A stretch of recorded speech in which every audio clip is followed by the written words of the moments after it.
millennial one-hit wonder has discovered, getting to the top of the charts is a cakewalk in comparison to how difficult it is to stay there. The key is to keep innovating without alienating loyal fans, and this applies to automakers as much as any pop culture creator. Miscalculate when redesigning a satisfying vehicle and, well, remember the uninspired 2012 Honda Civic?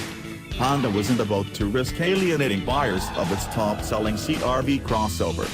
With almost 4 million units sold since its 1997 introduction, it's little surprise to find that the 2017 Honda CR-V, although entirely new, comes across as more of a thorough remix than an entirely new composition.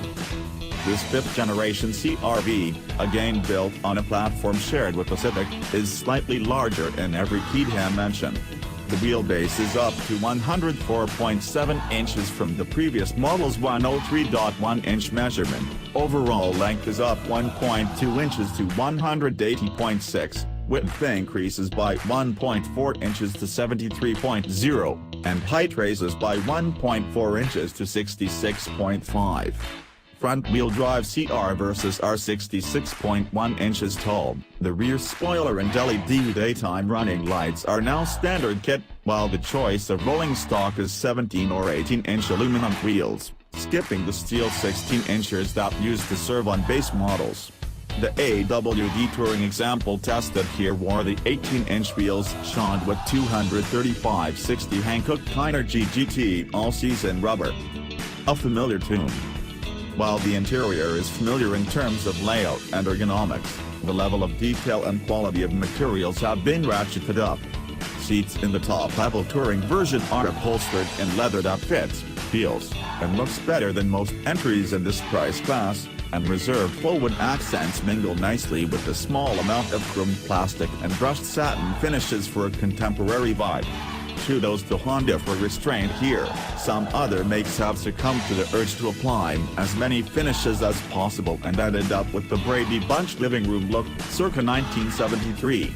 Cargo room behind the rear seat is now 39 cubic feet, 2 more than in the previous generation. Folding the rear seats flat makes for 76 cubes of space and can be done via handy levers set into the cargo area walls. Even better, the adjustable load floor can be configured to provide a flat floor and storage beneath. Up front, the center console benefits from improved cup holders and more storage. In addition to all this interior goodness, we particularly appreciate the reintroduction of a rotary volume knob to the center stack as part of the 7.0-inch touchscreen infotainment system. Honda's infotainment touchscreens require patience, and we're pleased that operating one of the most essential functions has been dumbed down for the greater good.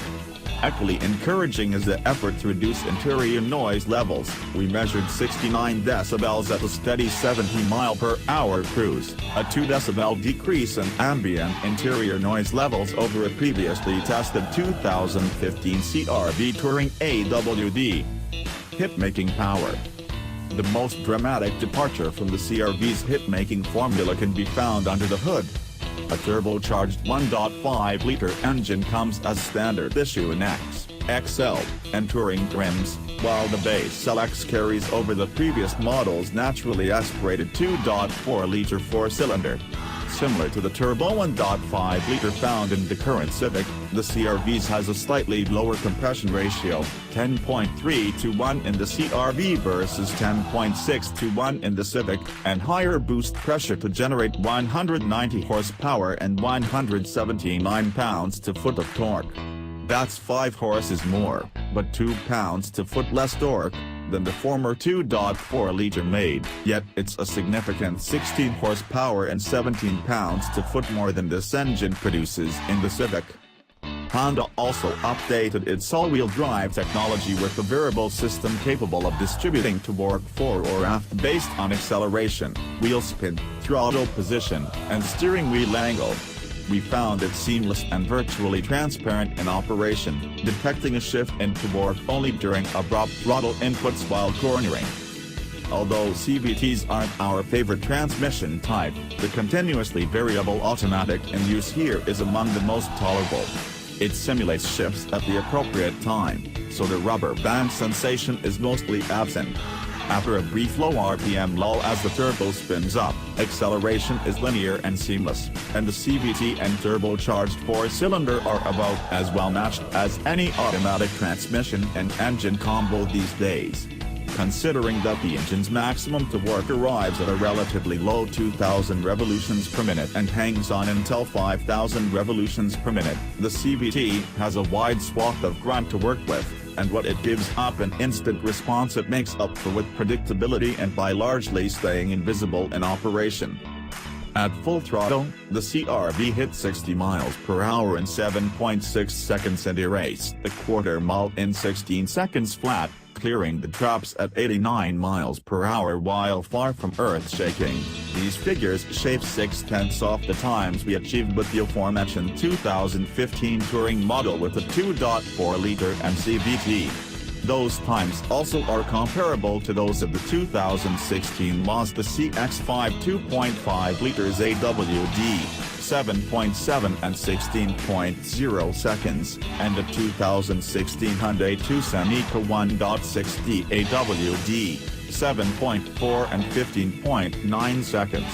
At the quicker end of the segment are the 2017 Ford Escape 2.0 liters EcoBoost AWD, 7.1 and 15.6 seconds, and the 2017 Kia Sportage SX Turbo AWD, 6.9 and 15.4 seconds.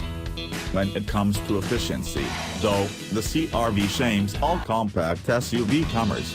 EPA rated at 27 miles per gallon in the city and 33 miles per gallon on the highway, the AWD CR-V tops its peers by margins not usually seen within highly competitive segments. That's a whopping 5 miles per gallon better in both measures than the equivalent all-wheel drive Escape, which also is powered by 1.5-liter turbo, as well as the Toyota RAV4 AWD. In our real-world highway fuel economy test, run at 75 miles per hour, we recorded 32 miles per gallon for the CR-V, just 1 mile per gallon shy of its EPA highway rating. Giving it a spin. A new, variable ratio electrically assisted power steering setup is geared for quicker response than in the previous generation CR-V. While the ratio change eases maneuvering in tight spots, we're also happy to report that directional response and turn in feel are a bit sharper. It's not exactly sporty, but combined with its good straight line stability and a smooth ride, the new CR-V certainly makes for pleasant travel for those focused more on the destination than on the next apex. We measured 0.82 grams of grip on the skid pad, where our driver reported mild understeer. That won't impress many in a world where some cars now routinely approach or surpass the magic 1.00 gram figure, but it's a lot more grip than the 0.75 grams mustered by the last Toyota RAV4 AWD we tested, and it even tops the 0.81 grams of the 2016 Mazda CX-5, long lauded as the spunkiest handler in the compact crossover pack. Although our first drive of the 2017 CR-V in Northern California concluded without raising a single brow of interest from fellow motorists, our experience in the heartland was different. During our first quick sortie behind the wheel, we were approached by a particularly well-informed CR-V devotee who enthusiastically asked, "Where did you get that car?" "I've been checking all of the dealer inventories in a 150-mile radius." After answering the usual questions, "How do you like the turbo? What kind of mileage are you getting?"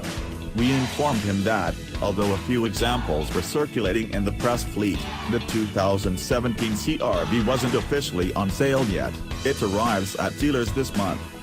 We predict loyalists like that fellow will be pleased with the new model and its expanded interior, comfortable trappings, increased refinement, and improved performance. We certainly were, as we put the CR-V at the top of its class in our 10 Best Trucks and SUVs awards. Now we wait to see if the rest of America is as impressed and decides to keep the CR-V at the top of the sales charts.